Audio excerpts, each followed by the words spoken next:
toute ma vie était gérée par rapport aux crises d'angoisse. Je ne vivais plus, c'était mes crises d'angoisse qui vivaient et qui me disaient comment faire. Ça a commencé, je me faisais vomir. Alors c'était pas du tout de l'anorexie ou de la boulimie. Puis après, il y a eu une passade où je faisais pipi au lit. Il y a aussi eu à un moment donné les migraines. C'est pas pour me rendre intéressant, mais c'est pour qu'on fasse attention à moi. Dès que je sentais qu'on m'oubliait, pourtant mes parents me mettaient pas de côté, mais le moindre moment, pour moi, c'était trop. À la migraine, je pense que je me suis détruit l'estomac parce que je prenais 1 à 2 cachets par jour, mais pendant des années, et tout petit. Les vraies crises d'angoisse qui ont commencé au collège, à 8 h en maths, un jeudi, le cœur qui palpite, j'étais pas bien, enfin j'arrivais du mal à respirer, même pas capable de dire à la prof de sortir. Je dû dire à ma camarade à côté, tu peux lui dire que je puisse sortir. Et puis après, en fait, tous les jeudis, en maths, ça m'est arrivé. Puis après, je me suis dit, mais si c'est pas en maths, si c'est un autre moment.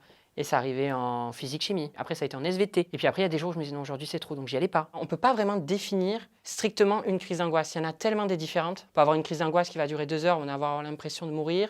Une autre où c'est juste, on a la respiration, on se sent oppressé. Ça dépend.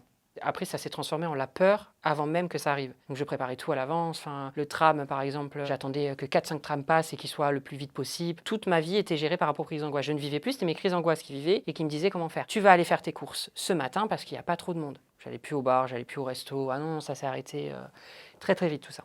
J'en avais parlé à ma mère, à la première crise d'angoisse, qui m'a dit bon ben ça passera, mais j'en ai parlé à personne parce qu'au début je me suis dit mais il y a un problème là. Et c'est il y a quelques temps que j'ai commencé à en parler à ma meilleure amie et à d'autres de mes amis où j'ai vraiment été dans les détails. Ils m'ont dit ah oui quand même, ça doit être fatigant. Et en fait moi je trouvais plus ça fatigant parce que j'étais habituée. On a fait tout, IRM, scanner, on a été voir un magnétiseur, enfin on a tout fait et c'était psychologique. Je suis allée voir un psychiatre, il a mis le mot dessus, il m'a dit vous faites des angoisses, là il y a de la phobie sociale et de l'agoraphobie, ça allait plus loin que des angoisses du coup. Au début il m'a proposé les cachets, moi je voulais pas, c'était hors de question. Et au bout d'un moment en fait je me suis dit vas-y, essaye. Je voyais des petites avancées mais ça reculait aussi vite. Et après ça j'ai arrêté et j'ai entendu une nouvelle thérapie, le MDR. Ça peut être soit avec les genoux, soit avec les yeux. On va essayer de reproduire ton sommeil, c'est le sommeil paradoxal, je sais pas, un sommeil. Donc en fait, avec le doigt, je dois suivre. On va partir sur une image choquante, enfin qui m'est restée durant ma jeunesse, imaginons, voir la scène de la crise d'angoisse et hop, je suis son doigt. Et en fait, je vais avoir soit une sensation, ça peut être une douleur, on peut avoir une image, par exemple. Des crises d'angoisse, je suis revenue sur le fait de me faire vomir petit. Donc on a compris qu'en fait, ce truc était resté dans ma tête. Chaque séance, en fait, va traiter un événement marquant. Mais ça ne veut pas dire que l'événement marquant disparaît de mon cerveau, c'est pas de la magie.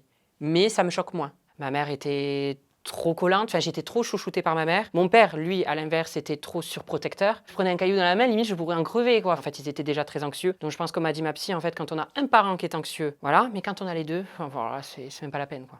Donc je pense que c'est ça le début de tout. J'ai pensé que ça allait être de la magie. J'allais arriver, la psy allait me dire c'est ça, allez hop, c'est fini. Mais c'est pas du tout ça quoi. C'est un long chemin. Je vis avec 10 ans de crise d'angoisse derrière, ça part pas en claquement de doigts. Et là en fait j'ai fini par comprendre qu'en fait le truc c'est pas d'essayer de dégager les crises d'angoisse de sa vie, mais de les comprendre et de les dompter. Enfin de faire en sorte de vivre avec et se dire ok tu fais une crise d'angoisse. Et en fait en essayant de les comprendre et ne pas batailler, elles arrivent de moins en moins. La dernière fois, j'étais au restaurant avec une amie, je ressortais, j'étais content, quoi. Ça faisait tellement longtemps que pour moi, je trouvais ça nul d'aller au restaurant. Et c'était une excuse, c'était mes crises d'angoisse qui parlaient, ils me disaient oui, c'est nul. Mais en fait, non, c'est pas nul. C'est ça la différence.